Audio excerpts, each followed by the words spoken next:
Z menoj in pa pred vami je Matic Vrbanec, novi nogometaš nogometnega kluba Celje. Matic, iskrene čestitke v podpisu pogodbe in prihodu v Knežje mesto. Po dolgih letih se poslavljaš od Kidričevega, mogoče ena zadnjih priložnosti, da se pozdraviš s svojimi bivšimi soigralci, da se zahvališ vsem tistim, ki so ti stali ob strani, mogoče komu, ki je na tvoji nogometni poti in nosi del zaslug za tale prestop. Ja, vsekakor je za mano eno lepo obdobje v Kidričevem, zato se bi ob tej priložnosti iskreno zahvalil svim soigralcem in pa strokovnemu štabu, ki mi je dal priložnost, da sem se lahko naredil ime, naredil ta korak naprej. Posebna hvala pa gre tudi bivšemu predsedniku Zvonku Jevšovaru, ki mi je v tistem času ponudil priložnost in sem jo kar dobro izkoristil.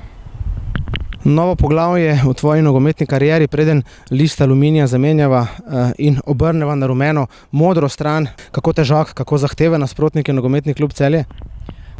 Pa ja, vedno, ko smo igrali s Celjem, so prikazali neko zavidljivo igro.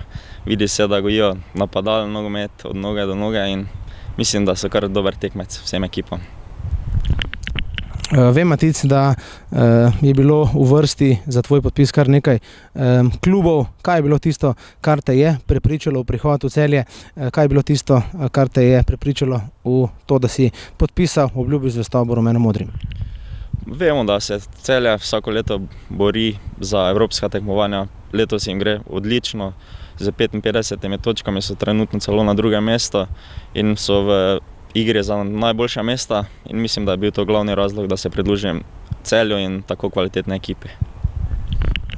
Jutri boš, Matic, prvič spoznal svoje nove soigralce. Je kaj treme, mogoče koga od njih že poznaš? Ja, poznam kar iz igrišč, kar večino njih. Mislim, da mogoče neka dobra trema je prisotna, ampak ni pa straha. Matic, v Knežjem mestu boš imel pravico nastopa šele v novi tekmovalni sezoni. V vsaki slabi stvari nekaj dobrega. Imaš nekoliko več časa za to, da se aklimatiziraš na novo okolje, da se pravzaprav sprejmeš principe, ki jih zahteva naš strokovni štab. Ja, mislim, da je to v tem trenutku mogoče celo dobro, da se privadim na novo okolje, ekipo, trenerja in da v novi sezoni lahko potem od prve tekme naprej dam svoj maksimum in pokažem, kaj znam.